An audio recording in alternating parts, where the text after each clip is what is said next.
Hey, welcome to a very special episode of the Elvis Workshop. Thank you for tuning in. I have a good one for you today. This is the response or review video or reaction video, whatever you want to call it, to seeing EPiC last night in the International Theater at the Westgate Hotel. So I want to do a little bit of a pre-video here just to set this up so you know what to expect, so you kind of hang in there for the whole video because it's a little bit long. It's worth it. So Warren and I were here yesterday in the house, filmed a little bit in here, filmed a little bit on the way down to the hotel, filmed in the hotel.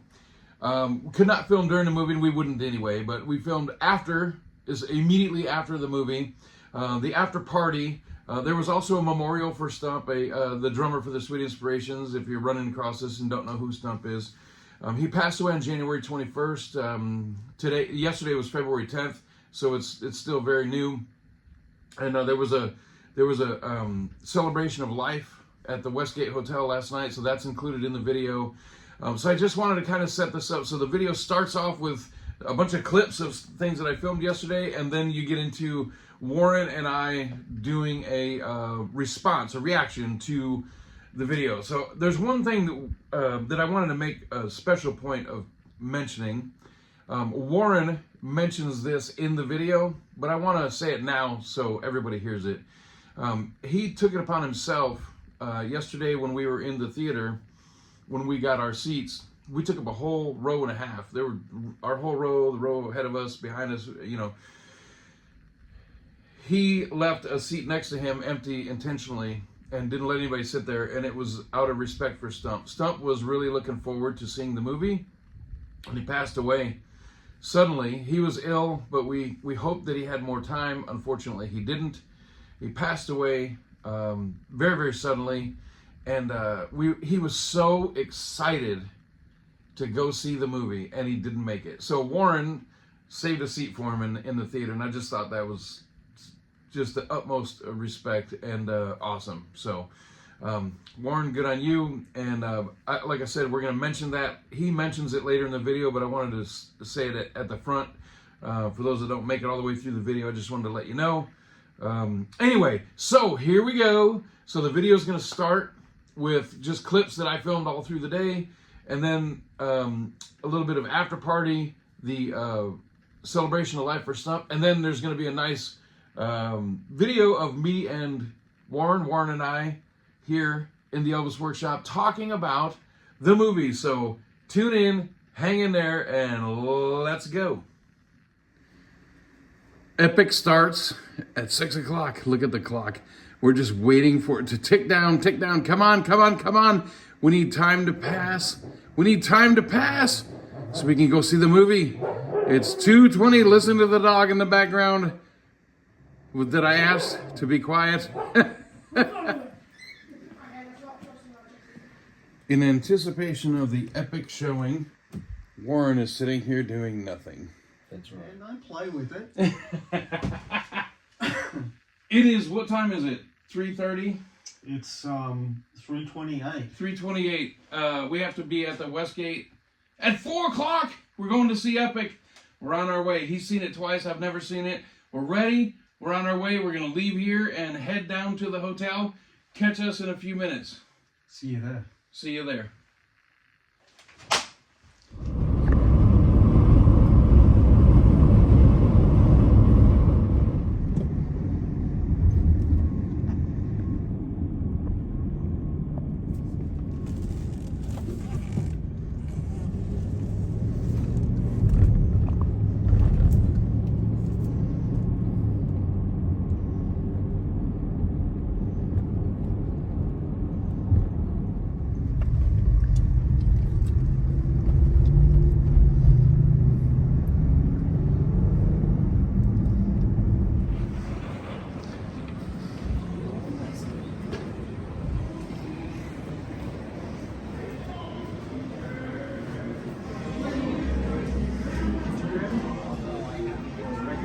Let's go.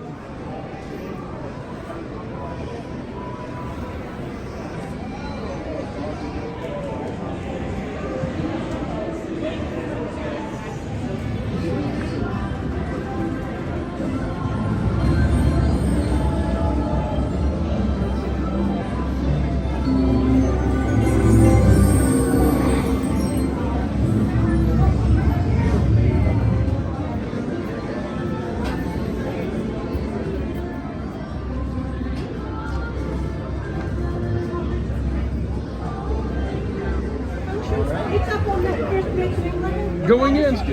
Going in. Going in. Turn your phone off before I will. What's up, buddy? How you doing, man? Good to see you. I will. No, I'll turn it off right now. Hey guys, you can come too. Going in. Here we go. Phone has to go off. Here we go. Once the movie starts, no cell phones, no pictures, no nothing. This is us inside the International Showroom just before the show starts. It's a packed house. The center is reserved. People will be coming in to those seats, but it is jam-packed otherwise. So one thing that's really cool is they have endorsed and accepted and promoted the old brand. So there's the stage where Elvis performed. This is the showroom, and you can see it is packed in here for EPiC. There's the stage where Elvis performed. But if you'll notice the old signage, International Bar, established 1969. How cool is that? They don't ignore their history here. They endorse it and fully embrace it. How cool is that? So this is the International Showroom, and for those of you that have watched That's the Way It Is enough times, you'll recognize this lighting up here. When Elvis is doing Mary in the Morning and they have the camera on the stage facing this way, and you see the blue roof, which it's hard to tell because of the lighting in here, but it's actually blue. It looks black, but it's blue. And you can see all the recessed lighting. That's original to the theater. And there's the stage. Yeah, it's everybody leaving EPiC right now. Everybody's leaving the theater. Wow, how awesome was that? Into the casino. After the movie, walking through the casino.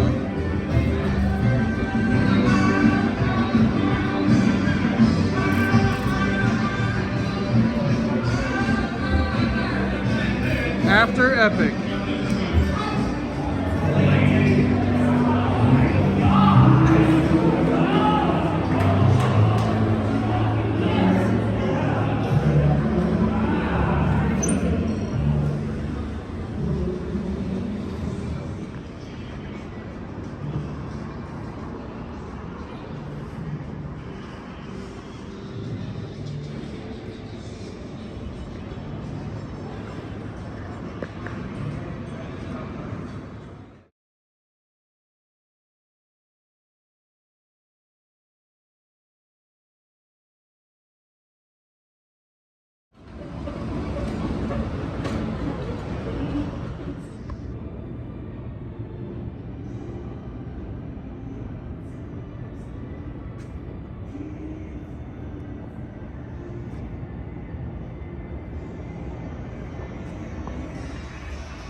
Straight into it. Do it again.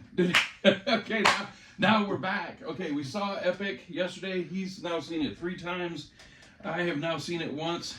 So we want to talk about our adventure from yesterday, how it went, and reaction to the film. So we did the first part of the video, said we're leaving, and we drove down to the hotel. You know something. So we get to the hotel and walk in, and we see EPiC stuff all over the hotel. How cool was that? All the different signs, big giant signs like this, things hanging all over, kind of like when Elvis was at the hotel himself back then.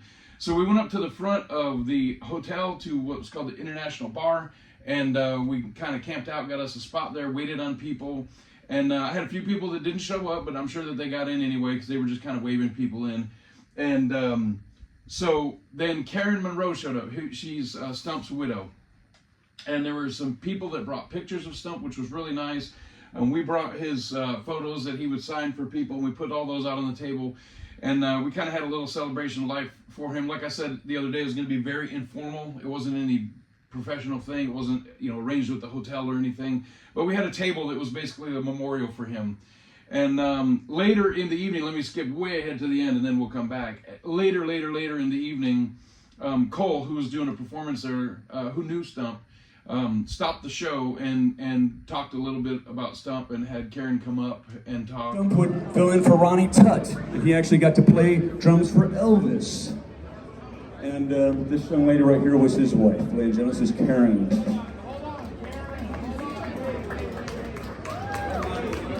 Thank you very much. My husband was an icon. He worked very hard for Elvis, and Elvis treated him really well. And I want to thank you people all for remembering him. He was a good man. He was a great man. And he could play the drums. He was in the pocket.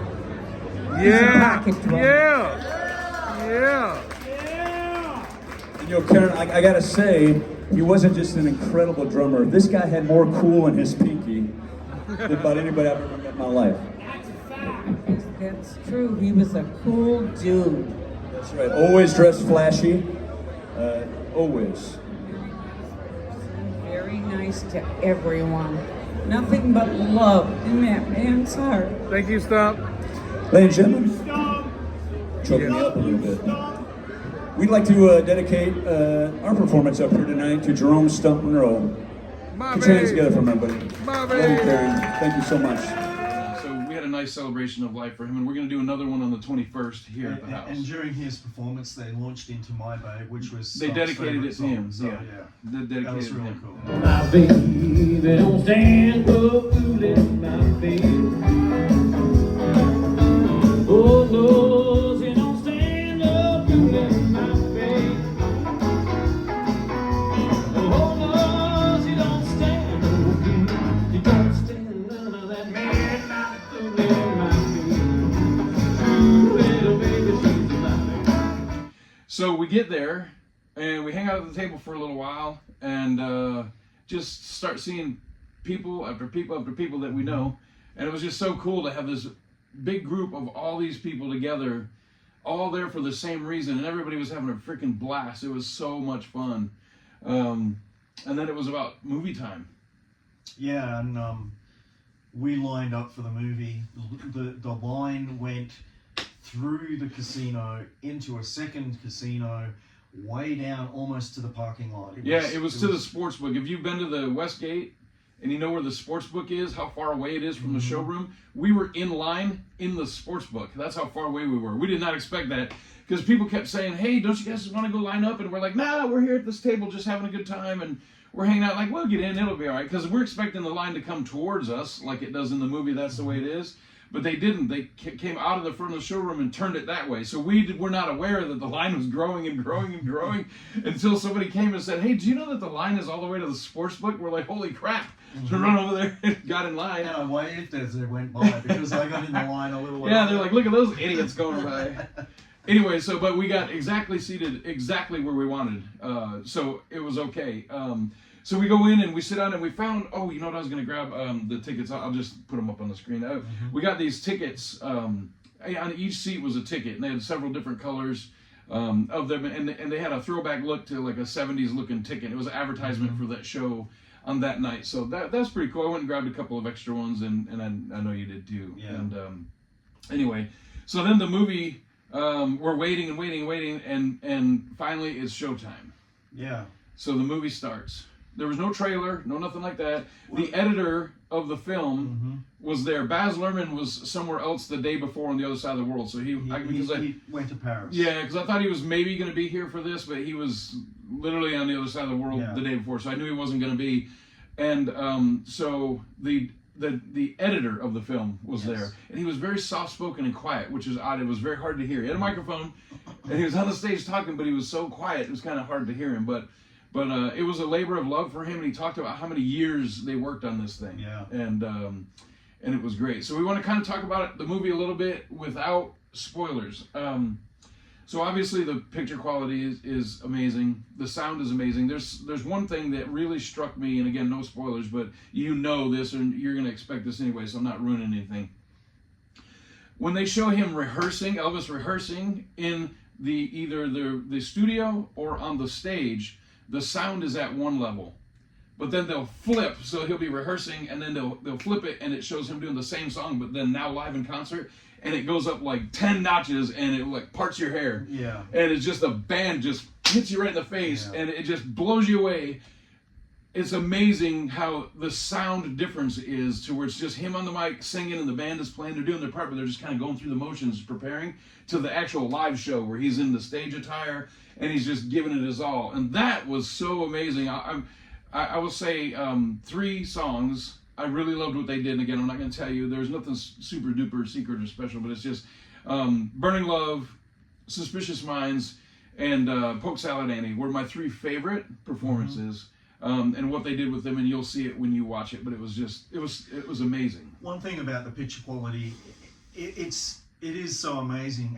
And I pointed out when we were watching, we had Rick was sitting to my left, and we had a vacant seat for Stump next to me on the right hand side, because it just seemed right that he had to be there. So the picture quality, I pointed this out to Rick at one point, and I'm like, look at that guy up there on the left, just like chilling, waiting for his part to come up. A guy in the orchestra on the left side of the screen is going like this during the show. He's just sitting there like that. And you don't notice it before. You don't notice that before, you know. It's just that the quality is so great in this thing that you can pick out their faces and everything in the back. The interview portions are interesting because a good majority of it we have not heard before. But it shows a real personal side of Elvis. He's very funny and clever. We know that because he's always goofing around and stuff. But he actually was more aware of things than I ever realized before. Just listening to the things he said, like he talks about the bad movies and that he was aware that they were bad. He was fully aware of it. He was under no illusion or nothing like that. And he bluntly talks about it. And that may be one reason that interview was never released during his lifetime. Is because it would be bad for the image that Colonel had created, and so it's probably why it was under wraps. But he was actually keenly aware of what was going on around him at all times, and he talks about it, which is really interesting to hear. One other thing too is that in one part he talks about having to sing to the hound dog. Yeah. And normally the cliche is we go to Steve Allen, Yeah. but in the movie they did something different, and it's really cool what they did because it's just a different perspective that in part his movie career had almost come back to the 50s where he was singing to this ridiculous looking man in the creature. dog suit. There was one thing that I thought, man, they could have chopped that out really, and I don't know the song, maybe you do. And again, I'm not ruining anything by saying this, just being clear, because I've had a lot of people say don't do spoilers, and we're not. There's a song, and it has one of the Stamps singing a note, and it's an awful, awful note. It's like a screeching note. I think it's Ed Enoch. Yeah. But holy crap, they could have definitely cut that out. I don't know what the hell they were thinking there. It's a terrible note. But Elvis is singing a song I don't recall ever hearing him sing before, and it's only just a few lines, but that was kind of cool to see him like full-throated, going into it. But that freaking, holy cow, that they could have cut that out. Anybody seen the movie know what I'm talking about? It's like this screeching note that's terrible. Yeah. It was like, whoa, that's not good. I would have personally liked to see a little bit more footage from on tour. There was some really good, it's quick, but really good footage of Dick Grobe. As many of you know, watching my channel, I knew him for 20 years. He was one of the best friends I've ever had. I know his family, so I sent them a message, said, you got to go see the movie. So they showed just a little bit of footage of him with Elvis, and behind him, but it's completely new and it's crystal clear. Yeah. It was amazing footage. Going to the car, going in the elevator. Just that to me, because he's a personal friend of mine, to see him up there, I wish he would have lived to have seen it, Oh, I got to tell you this. So as you guys know, watching my channel, Stump just passed away on January 21st, and I actually handled it quite well yesterday. And because there was people come up and asked about him and this and that, and it was a little emotional, but not that bad. But we're in the movie theater. Suspicious Minds starts, and Rachel leans over to me and she goes, "Stump would have really loved this," and I just freaking lost it, man. I'm sitting there just, that didn't really help me either because I was feeling some of the same way. But it was good, like we had Melissa was there, Melissa Grove, Dick's widow, and Stump's widow Karen was there. So we got to experience it with them, and we felt some of what they felt. You know, obviously it's not to the same extent because they shared their lives with them, and we shared parts of their lives, and yeah, but it was, we felt their pain, so it was pretty touching. It got me when she did that. I just thought, you know, you could have not done that. You didn't have to do that. We could have done that later. So I had a couple people message me, which I really appreciate this, and said, hey, I can't wait for the Elvis Workshop review because we know you'll give the straight scoop. So this is the part I'm going to throw out here that rode me a little bit wrong, and not in a bad way. I love the movie. I cannot wait for it to come out on Blu-ray. I'm going to go see it in the theater on the 20th and the IMAX, and I'll probably see it in the regular theater again just to absorb as much as I can. But I do have a small little beef, and I think that after you watch the movie, you would probably agree, hopefully. And he kind of disagrees with me, so it's good that we're going to talk about it because I see his point, but it frustrates me. So I asked him if he could pull out this. Oh, I got this too. This is from the hat. You know the foam hats they wear? They wouldn't give me the hat because they said they reused them. Yeah. But they said since this was a one-time event, they would give me the... well, it's a two-time event. It is because it used says for 1969 something else. live on the other side, but it's EPiC. And the hat guy will band. probably get in trouble because they're doing 69 live again later this year. 69 live, but I got the EPiC hat banner. But anyway, I asked him to pull this out for me, and the reason why is if you remember when the Great Performances came out, it was on VHS, and I don't know if it came out on DVD. I think it's just VHS. But anyway, there was plenty of room on the tape because you can put a 2-hour movie on a videotape, right? VHS. What bothered me about the Great Performances is the same thing that bothers me about EPiC. And what that is during the Great Performances, I'll take Suspicious Minds, for instance. George Klein, I think, narrates the Great Performances, and I could be wrong on that, but I think it's George Klein, and or Bono, but I think it's George Klein. But anyway, he introduces Suspicious Minds, whoever the narrator is. Then they start playing Suspicious Minds, and then the song is like cut in half. They cut out like a big chunk of the song on the Great Performances. I'm not talking about EPiC, just to be clear. So they say this is called the Great Performances, and then several of the performances in the Great Performances are chopped in half. Now, I don't know why they did that. That bothered me for decades. Yeah. When that first came out, I thought, oh my gosh, this is amazing. I love this. I'm watching it, and I'm like, okay, first of all, he's changing suits in the middle of the song, right? So they're using edited versions, from different, so they're building a song that didn't exist, a performance that didn't exist, and then they chop it. They cut it up. So my one gripe about EPiC, and it can be explained away, but it was a bit of a frustration point to me. I don't want to name too many songs because I don't want to blow anything for anybody. So I'm not going to name a song, but I'll just say a song would be on, and he would do like, say, one verse or one chorus or something, and it fits perfectly into the movie. But then they go into something else. So just take a left turn and go a different way, and then the song is just gone. And the frustration from me is I want to hear the whole song. So, and you don't have to hear the whole song, but there was some where I thought there was a little bit more meat on the bone that they could have left, and they cut it just a little too short, and it just kind of, I loved it. It was a great movie. I had new friends with me, I had coworkers with me that would never have gone to this, but it was we had like 25 people in our group, right? Literally, no joke. We took up a whole row, and then plus we had a row. and plus another row. Yeah, a couple in the row in front of us. We literally had like 25 people in our group, and a lot of them only went because they were invited by us. And I said, come on, you got to see this, you got to see this. I got you tickets for it. And they were blown away by it. They loved it. They thought it was fantastic. And but to go back again when he's rehearsing, and then they switch to he's live and he's just kicking ass. It's amazing. But then they'll cut the freaking song off, and I'm like, you're killing me with that. Killing me. That's my one gripe. And one part of what Rick is saying is that sometimes they got almost to the really good, and then dropped it off. And so I understand his pain there. But from my perspective, I was looking at it like this isn't a concert video, and that he is trying to paint the picture of the career, and he's utilizing these snippets to illustrate the climb and the climb and the climb, because that's all this is about. It doesn't go into decline. It's climb from 55, 56 all the way through. You see the 57 footage from Hawaii. And you're just blown away by the quality of that. And to be fair, they got the meat They got the best parts. For the most part, They there was just one or left a two little that- couple that I'm like, they could have gone 2 more lines Yeah. in the song, and it would have just you would have been satisfied probably. Sure, that's it. And let's talk about the end real quick. So the whole movie's going on, and I'm just enjoying every second of it. Uh-huh. Every second. And then once I knew it was over, I thought, I just want more. You know, the Colonel would say, always leave them one more. No encores, you know, always leave them one That's more. right. So I'm just enjoying every moment of the movie, just sitting back and you know, just watching it and picking up on things, leaning forward in the row and pointing down to somebody, go, do you see that? Do you see that? You know, and just the fellowship of fans being there, enjoying the thing together. And once it started to end and I knew, okay, this is the end, I thought, man, I just wish it would keep going. And it didn't.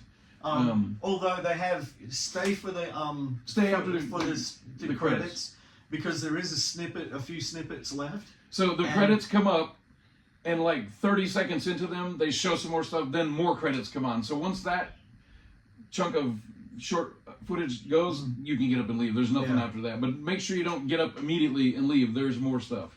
Yeah, I was going to say something. Oh, don't see a movie with Rick because he talks to you during the whole thing. That's not true.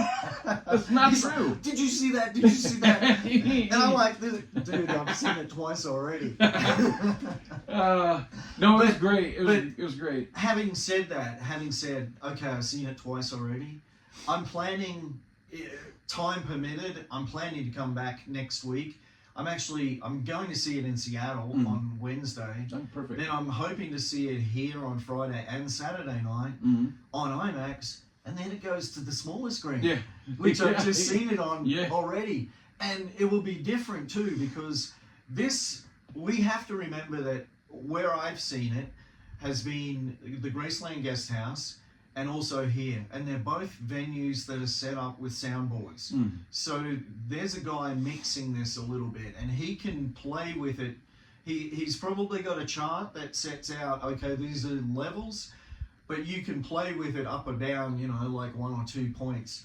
So he's mixing it for the room, and it's going to sound different on the director's mix because of that. I can't wait for and that. I can't wait for that to feel that, because when he snaps from rehearsal to live and your hair goes and then that'll be great in the IMAX. and there are plenty of the hair standing on end moments in this thing. It's like Elvis hits these notes and he just hits them, and it's fantastic. And the beauty of the Westgate is we're sitting in the place where the majority of this was filmed. Here's on this big screen, but we look down just a little bit, and in our mind's eye, we're seeing him on that stage. Just so there were a few times, because a lot of them are tight shots of just his face, but then there's several instances where they do a full shot of the whole band and him. Now, of course, on the screen, he's 15 feet tall, so he's not proportionate, but it's basically the whole band with him literally on the stage that he recorded or performed all these performances, and they filmed it literally right there. So it could not have been a better spot to watch the movie. And it's not all new stuff. No. So we already know that, and you guys already know that. But the way it's put together is new.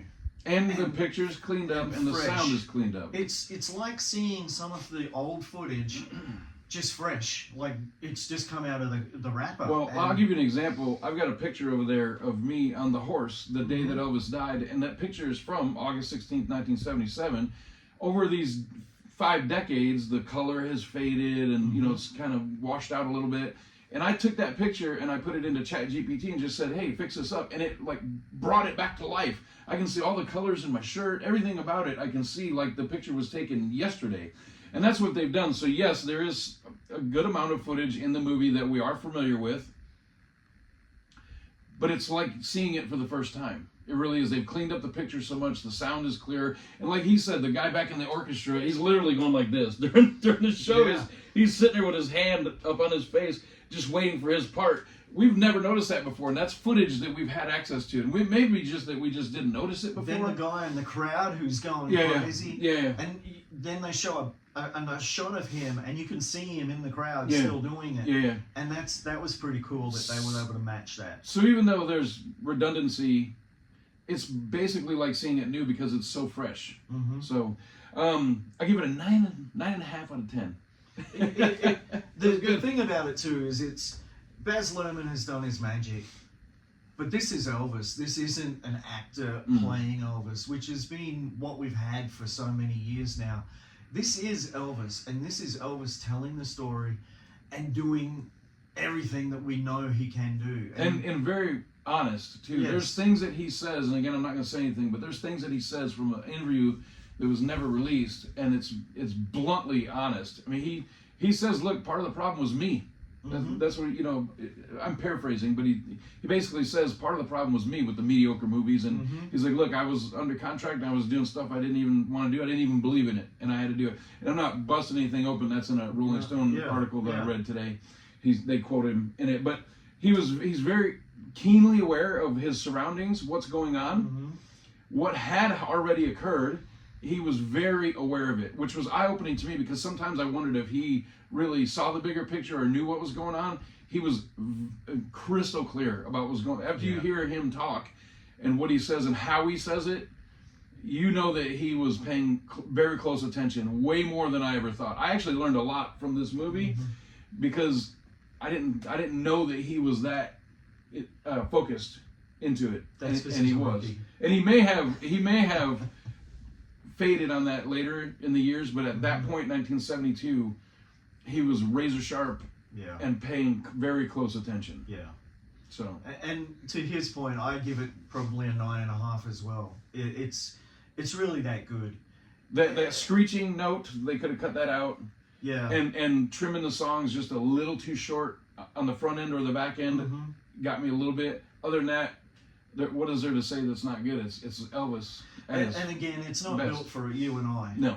It's built for the incoming fan, or the fan who's been a fan for a while but hasn't really dug deep into the career. Well, like I said, I brought several coworkers and some new friends that would have never even thought of going to the movie, and they were floored. They loved it. They thought it was awesome. They thought, wow, this is really great. It was really, you know, like I've seen it 3 times. I'm planning to see it at least 4 or 5 more times in the theaters, and then get the and get the DVD, Blu-ray, whatever it comes out on. It's fantastic. Yeah. You know, like I tried watching the movie the other day on the plane, admittedly on my phone. Austin Butler. And I was like, oh, this is so disappointing now. I've had people that have know about EPiC and have said stupid things like, we want more of the Austin Butler concert footage. Let's get an extended version. I'm like, why would you want the actor that was mediocre at it instead of the real thing? Some comment too was that, oh, is it another Austin Butler film? And it's just, no, dummy. He has his place. He's done the job. He's moved on. He's a good actor. He's done well. Well, the movie was a good vehicle to get us where we are now. Because without that movie, EPiC never happens. EPiC never happens. Baz doesn't discover all of this information, all of this footage, and he doesn't get as involved in the story. And the movie, the Austin Butler movie, also drew in new fans that otherwise would not have been. So there's a whole new fan base that's been. Listen, I got to tell you, those of you that have been to Memphis know what I'm talking about. Since the movie came out in 2022, when you go to the guest house in the evening and they have the live bands and you're at the bar and all that stuff, the entire lobby is filled with a whole different fan base than there used to be. I don't want to go too deep into it. It's just, if you've been there, you know, it's just a whole different thing. I don't want to be an ageist. It used to be a bunch of older women. Yeah. And now it's young people. It's like people in their people from early 20s. Like there was a kid there last night in an Elvis costume. Yeah. He was maybe 6, 8, 10 years old. I threw him down the escalator. I can send you a picture of that and you can put that in. Okay. If you want to. No. That's a no. No. But there were people of all ages there last night, you know, like people who got to see Elvis, and then people who didn't get to see Elvis, people who have never even been close to seeing him, you know, like 30 years, 40 years. Yeah, people that were born decades after he died are there enjoying it. Okay, so after the movie, we all come flying out. So there we go, leaving the theater. And then we went right back up to the bar and we listened to Cole. And like we said earlier, that Cole was there and Jacob Tolliver was there. He plays Jerry Lee Lewis in the MDQ show, $1 Million Quartet. And they did several songs, but Cole stopped the show and did a little dedication to Stump. And then they went into My Babe. And there you go. So that's pretty much how our night ended. We just kind of hung out there for a little while and then retired for the evening. I'll tell you one little cool story. One lady and her daughter came up and approached me, and I got her to talk to Rick, and then I spoke to her a little bit later. And she actually dated Stump in the 70s, the early 70s. Yeah. She was a cocktail waitress at the hotel, and she was telling me that she would be dead tired at the end of her shift, but Stump was there for Elvis. So he would bring a chair out of the bar and put it up on the side of the stage just for her to sit on and wait for him. And she said, some nights I fell asleep, and some nights I was wide awake. But she dated Stump for several seasons at Las Vegas, and they ended up breaking up, obviously, but yeah, it was really cool to hear. That's a great story. I did talk to her, but I didn't hear that. That's cool. Yeah, I stopped her cool. later as she was leaving, and because I had gone away and came back, and we were crossing paths, and I got a little more of the story. That's from her, cool. so. Yeah, she was very nice. I met her. Actually, almost ran her over. She was standing behind me. She's little, and yeah, she was very sweet. I talked to her for a little bit, but that's cool. I didn't know that. That was very cool. So yeah, that's the beauty of these things, is that, you know, like the channel has brought people together. You brought both of us together, but it's brought fans to us to have these little stories. By the way, I had like 7 or 8 people come up to me last night that I've never met before and said, man, I love your content, love your channel. I'm so happy to meet you and all that stuff. And I just stand there, talk to them, and, you know, discuss different things. And they were so happy to just say hello to me. I'm just an Elvis fan like you are, but I had at least 6, maybe 7 people come up to me that I've never met before. But they were there for EPiC, but they said, "Oh, hey, I know your channel," and it was really cool to meet these people and speak with them. They were really cool. nice. That's happened with me as well, from the channel. They recognized him from the channel too. We walked in and people said, "Hey, I've seen him on your channel." So yeah, it was cool. Guy? Yeah, who's that guy? Did he write a book? And so yeah, it's great, and we encourage you guys, if you see us in the street, come up, talk to us. Yeah. If we're never too busy to stop, you know, like particularly at we're all fans just like you. We're just here for fun. Yeah, if it's in Memphis or Vegas or any other event that we're at, we're happy to talk to you guys, because hey, talking about Elvis can be a lot of fun. It can and be. you learn a lot of stuff too. It can be. You know, like you got my hat band. That's epic. And as I've said several times to other friends, when they asked me weeks ago what I thought of the movie, I said epic isn't a big enough word to describe this. It really is bigger than epic. And you know, I got to add to that. Baz has said multiple times, this is not a documentary and it's not a concert film. And I kept going, what the hell does that even mean? Because if it's a documentary like Elvis is telling his story, which he is, and he's talking, that would make it kind of a documentary. But then when I watch the movie, I'd be listening to Elvis do an interview, and I'm listening, or you know, the interview clips, and I'm listening to what he's saying. I'm very interested in it, and then they go into a song, so it switches back to a concert. And then, you know, I'm totally into the song, I'm completely involved in the song, and then bam, they go back to an interview, and it'll be about some other topic.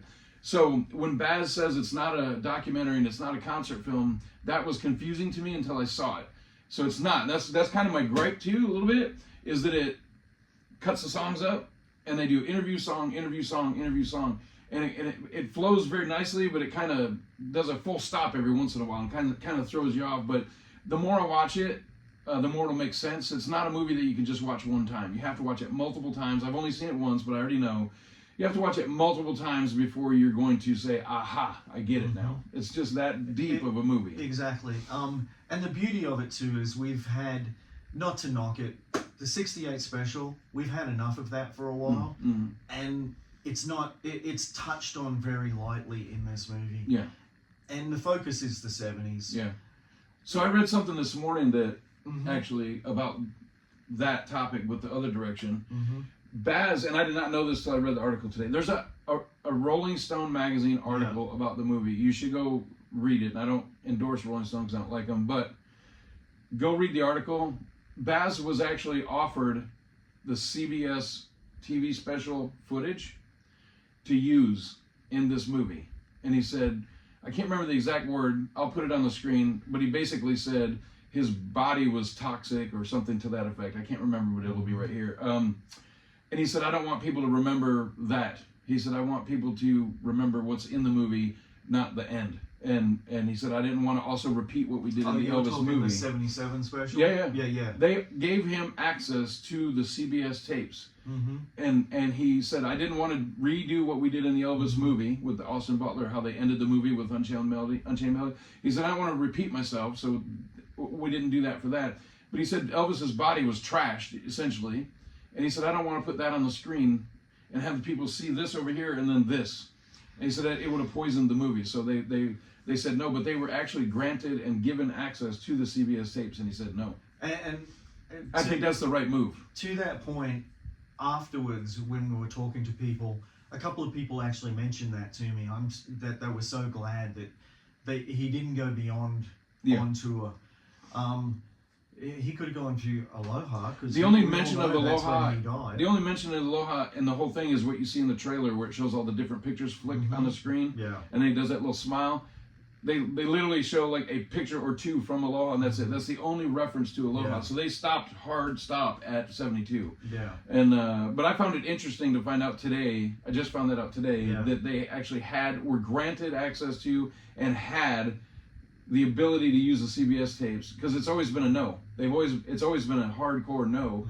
It turns out that they let Baz have access to that, and he said no. Yeah. That's very interesting breaking news there, and that's from Rolling Stone magazine. Yeah. So, anyway, so we're gonna wrap it up. You heard it second here. You've heard it second or third here. So we had a blast last night. Again, the only downside is kind of a comparison to the great performances where they chop songs up a little bit, but you may not care about that. You might think, no, he hit the right part of the song. Other than that, it was fantastic. Interview song type of thing. And the footage of Elvis being interviewed is really cool because it's in color. It's very vibrant, really good, and it's never been seen before. So it's very cool to see that, you know. And that one note from the stamp. Woof.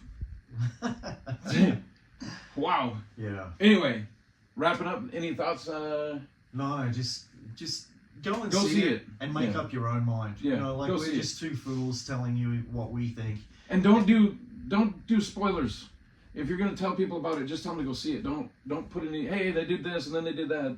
We try to be very vague on purpose. Don't ruin it for anybody. In fact, when we went there, they said, please, nobody use your phone. Put your phones down. Don't be taking pictures of the screen. All that. And everybody in the whole theater obliged. I didn't see the one guy in front of us checks his text messages a couple times, but and I slapped the seat like, hey man, stop, and he ignored me, but whatever. But I didn't see anybody holding their phones up doing this shit or snapping pictures, so it was very good. So leave it to your own eyes when you see it. Don't be like our friends. Yeah, Adam Taylor. Rick hadn't seen it, and we put into this group chat that we're involved in. No spoilers, okay, until Rick has seen it, because he's one of the last ones to get to see it in the group. Well, apart from Aaron, who doesn't get to see it until late in the month. And sorry. But we had several of them, and there's some writers in that group, and they put some extensive spoilers into that group. And Rick, oh yeah, by the time I saw the movie, I pretty much knew what to expect every step along the way. Yeah. Idiots. So it was unfortunate that happened on our side of it, but you know, those guys have been super excited about this movie since it was announced that it was happening. Yeah. One of them, Aaron, makes poster after poster after poster for this thing. None of them are good. I'm kidding. They're actually great. They're actually, they're really good. They're Baz quality posters. He does a fantastic job, and yeah, so it's cruel. We consider ourselves very fortunate and lucky to have seen the movie in the room where about half of it was filmed. That was awesome. By the way, I did speak with the entertainment directors at the hotel. There's 3 people that are involved. And I said, you know what? You can show the movie again, not like tomorrow or next week, but like when there's another Elvis event, like they do the July 31st thing for the comeback of the international, the first live appearance, and they do a whole weekend. And I said, what about doing like one night you show the movie again? And they said, oh yeah, we've already discussed that and we're all over it. Yeah. So look for this to possibly be shown again at the Westgate, but it was only done it the first time once, and we were there. We were very fortunate to have been there for that. It was amazing. They may show it again, but they cannot show it the first time again. And we were there. And exactly what Rick said. This was a not miss event for me. Yeah. So I flew down 2 nights ago, and I fly back as soon as we get off of this recording. Yeah. So it's only once the first time, but it will happen again. Yeah. So if you can at all get to Vegas, you can see Elvis doing his thing in the showroom where he did his thing. Oh, it was awesome. And it was amazing. All right, we're wrapping it up. Go see EPiC. Don't do spoilers. Tell your friends. Support the movie. And I think we're good. That's it. If you don't like this video... Yeah, I haven't done the hound dog in like 4 videos because I was doing other stuff. I didn't, look, I hope you enjoy the video review. We just try to be honest about everything. Good, bad, ugly, everything. We love the movie. Very little that we didn't like about it. So, but just go see it. And hope you like the review. And if you don't, then you ain't nothing but a hound dog. See you later. Awesome. All right.